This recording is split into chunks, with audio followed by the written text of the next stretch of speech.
Bien, amigos, continuamos en la tertulia. Como tenemos muy poco tiempo y es un tema muy interesante, vamos rápidamente a abordarlo.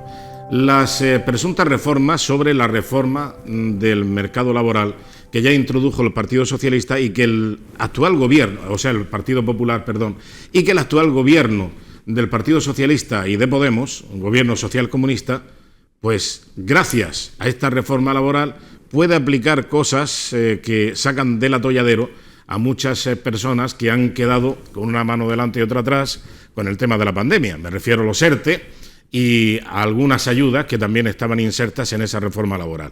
Bien, resulta...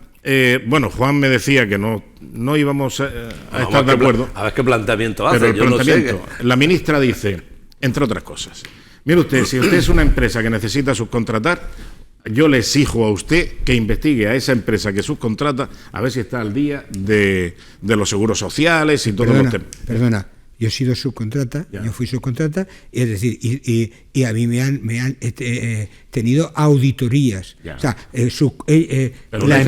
la empresa que te contrata... ¿Pero una empresa estatal o del gobierno, de la Junta? De empresas estatales y empresas... Por ejemplo, las empresas... aquí es que yo soy promotor privado y yo necesito un camión de hormigón y lo subcontrato, y entonces el del hormigón tiene que estar... yo tengo que investigar que esté al día. Eso ya se hace. Es decir, desde hace ya muchos años. Es decir, de alguna manera, es decir, yo tenía trabajando para otras empresas, no sé, CEMES, Hornos Ibéricos, y ellos lo tenían delegado en una empresa de auditoría que mensualmente me pedían la tira de documentos y que se aportase. Por lo tanto, quiere decir que eso existe. Ahora, si quieren dar una vuelta de tuerca y hacer otra cosa, ya estamos hablando. Lo van a poner aquí. Y es lo mismo que habla la ley. Es decir, ¿tú quieres contratar con una empresa pública?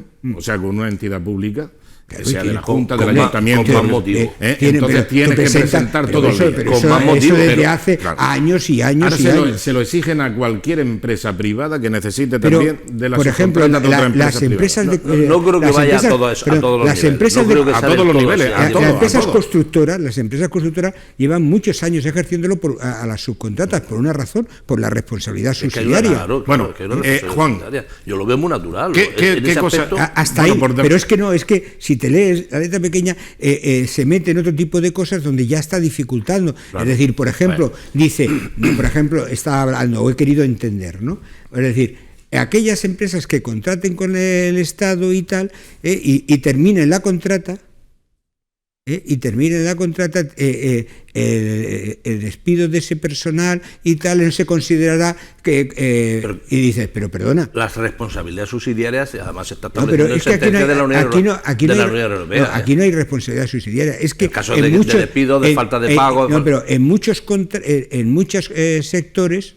está establecido la subrogación de cuando cambia la contrata. El artículo 44 del Estatuto de los Trabajadores. Y por lo tanto, cuando se produce la subrogación, queda perfectamente determinado como que la empresa entrante que le exige... Se hace cargo de todo. Se hace cargo de todo, no. Se hace cargo del personal en las condiciones que estaba contratado, pero tiene el derecho de exigirle a la empresa saliente que le demuestre fehacientemente de que está al corriente y absolutamente todo. La condición previa de la subrogación. Eso existe. Para mí lo preocupante en todo este tipo de cosas es que en una vuelta de tuerca lo que estamos haciendo es encorsetando el mercado laboral. Y ese es el problema. Claro, ese es el problema. El enfoque no es para crear garantías. El enfoque, aunque se diga, no, pero crear la estabilidad en el empleo y tal. No. Va a desaparecer el concepto que tenemos como tal de el contrato temporal. Desaparece prácticamente de facto. Porque se va a dar mayor garantía si sale como luego esto tendrá modificaciones. Bueno, pero vamos a ver, esto trasladémoslo a un invernadero, a una cooperativa, a un almacén de manipulado. ¿Cómo lo hacemos? Cuando se habla de puestos estructurales necesarios para la producción, tú tienes que, esos no pueden ser temporales de 3 días, cuando sean puestos estructurales, porque tú no puedes utilizar a 10 trabajadores en un solo puesto. Es que me parece una incongruencia. En un solo puesto da... Eso lo ha hecho la Junta del PSOE de Sevilla en el Servicio Andaluz de Salud, con los médicos. Yo no digo... Sí, pero vamos a ver. Estamos hablando de renovar, de reformar a futuro, sí, claro, arreglando, dando seguridad, estabilidad laboral, confianza, que eso va a y fomentar también el empleo con unas medidas que lógicamente no dificulten.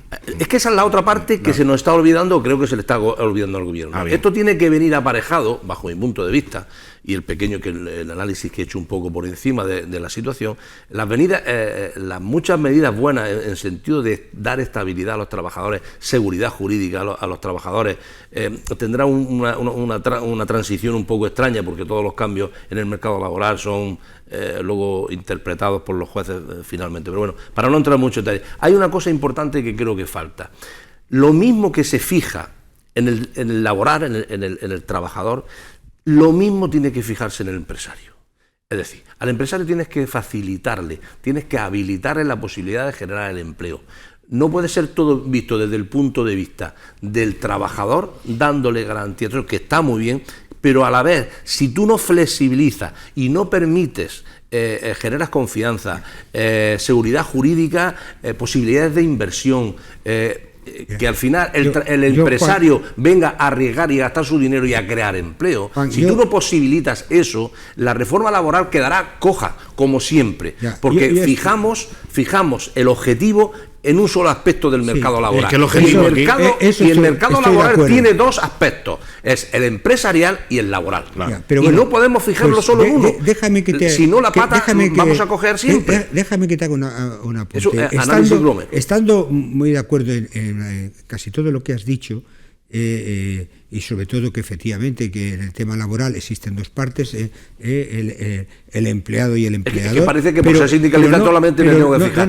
Para yo garantizar la estabilidad de los trabajadores que represento, necesito que la empresa tenga seguridad y estabilidad también. Aquí hay 2 o 3 incongruencias que realmente parece que no se quieren abordar. Por un lado, estamos diciendo que haya más actividad emprendedora.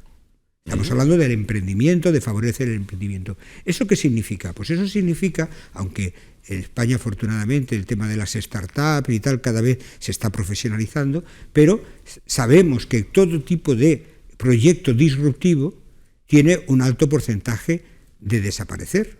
Es decir, que aproximadamente de cada 12 proyectos, después hay 2 o 3 que malviven durante un tiempo hasta que languidecen y se acaban. Por lo tanto, si realmente queremos favorecer el emprendimiento, tenemos que favorecer la creación alrededor de todo eso. ¿Y cuál es la realidad con la que se encuentra? Con que un encorsetamiento de esta manera del mercado laboral lo que puede hacer es que cuando un proyecto de esos... ¿Dónde está el encorsetamiento? Se viene abajo, lo que le queda a esos promotores del proyecto es una retahíla de problemas jurídicos, laborales y tal, que no vuelven a emprender más en la vida. Claro. Y eso, Juan, es que esas cosas son así. Es como cuando empezamos, el 40% de paro juvenil.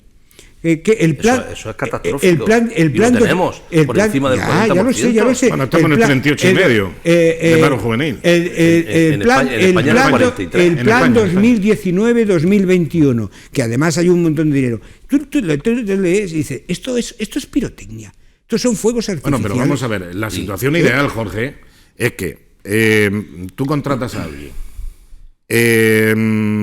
Cuando termine su contrato de obra, que esa es otra terminología a extinguir, ni la provisionalidad, ni la temporalidad, ni el contrato de obra. Cuando eso se extinga, evidentemente ese trabajador va al paro, y tiene que cobrar del paro. Lo mejor para un gobierno social comunista es decir, oye, ¿y por qué el Estado tiene que sostener esto? Que lo sostenga el empresario, el contratador, que se quede, le obligamos a que se quede ese trabajador allí, produzca o no produzca, sea necesario no o no obliga, sea necesario, pero como no antes obliga ha dicho, que le pague el sueldo antes de que cobre el paro. No obliga que se quede, obliga a que bajamos el índice de obliga que se indemnice como Juan ha dicho si pasa antes, un tiempo determinado. Como Juan ha dicho, en los contratos de servicio se termina la obra y el servicio, pero si es un servicio y hay continuidad, claro, el Estatuto de los Trabajadores contempla la subrogación. Por lo tanto, eso en el cambio de empresa. Es que será, pero lo que no puede pensar es que una empresa que está en la calle buscándose y resulta que le dan la construcción de un bloque de edificios y dice, tenemos trabajo. Tenemos ¿Se que terminar termina eso? Tenemos que terminar porque se nos fue el tiempo. Pero lo que no puede ser, breve, lo que no puede ser que en la actualidad se está dando para un puesto de trabajo, que tiene una continuidad productiva, haya 4 trabajadores con sueldos precarios, repartimos la miseria, vamos a dar estabilidad y seguridad. No puede, eso es lo que no puede ser. Y yo creo que respecto a una parte de eso se trata, de dar seguridad, de dar estabilidad y de dar confianza a los trabajadores. Porque ahora mismo estamos con los mini-yo y con las historias, que tiene que haberlos, porque el mercado, el corto contrato tiene que existir, el corto plazo, pero lo que no puede ser es que se pervierta la norma, lo estructural se convierta en eventual. Bueno, a mí lo que más me confunde, para terminar, de todo este asunto, que es bastante arduo y muy técnico. Y muy técnico, efectivamente, pero lo que más tengo que hablar de emociones. Me ha emocionado que la ministra de Trabajo pretenda... Iván, no te vayas a pasar, el talibán. A mí es que me ha llegado al alma que la solución de la España vaciada es fomentar a los jóvenes en el pastoreo. O sea, van a fomentar a los pastores. Y digo yo, vamos a ver, si por el otro lado tiene al otro Lumbreras, que es el de ¿cómo se llama? El de consumo. Garzón, Alberto Garzón, el del hermano que economista, dice de hacer billetes con la maquinilla. De la Complutense. Bueno, pues dice Garzón que no hay que comer carne, que la carne contamina, que la carne... Ni jamón. No, ni jamón, mucho menos. Hombre, jamón... Vaya, tocineta una vez por semana. 6.000 euros sin dar ningún agape oficial en la Moncloa, eso sí, Pedro Sánchez... 5 jotas, jamones 5 jotas, a costa del lomo de todos los contribuyentes. Se machaca las 5 jotas en el Palacio de la Moncloa. Es así como funciona el gobierno. Eso está verificado. Totalmente, hijo. Si quiere, vale. Sánchez Carvajal te puede mandar una copia de las facturas. Bueno, en fin. O sea que hay que fomentar ahora los pastores, para que, los pastores para que, lógicamente, pastoreen las reses, las cabezas de ganado, y eso para que fomento del consumo de carne. Gobernar a golpe de improvisación, inventos para que salgan titulares. Van a acabar con el planeta. Yo puedo hacerte una pregunta. No, tenemos que irnos ya. La pregunta es muy rápida. No, venga. ¿Hay alguna cosa que este gobierno no esté dispuesto a destrozar? Bueno, sí, es posible. Su sillón no está dispuesto a destrozarlo, ni a despegarse de él. Eso sí es una respuesta que creo que es unánime en cuanto a la praxis. A las pruebas nos remitimos. Ahí sí hay pruebas. A las pruebas me repito, como decía que el de las hondonadas de hostia. A las pruebas me repito. Muchas gracias, Jorge. Muchas gracias, Juan. Buenas noches. Saludos, amigos. Muy buenas noches.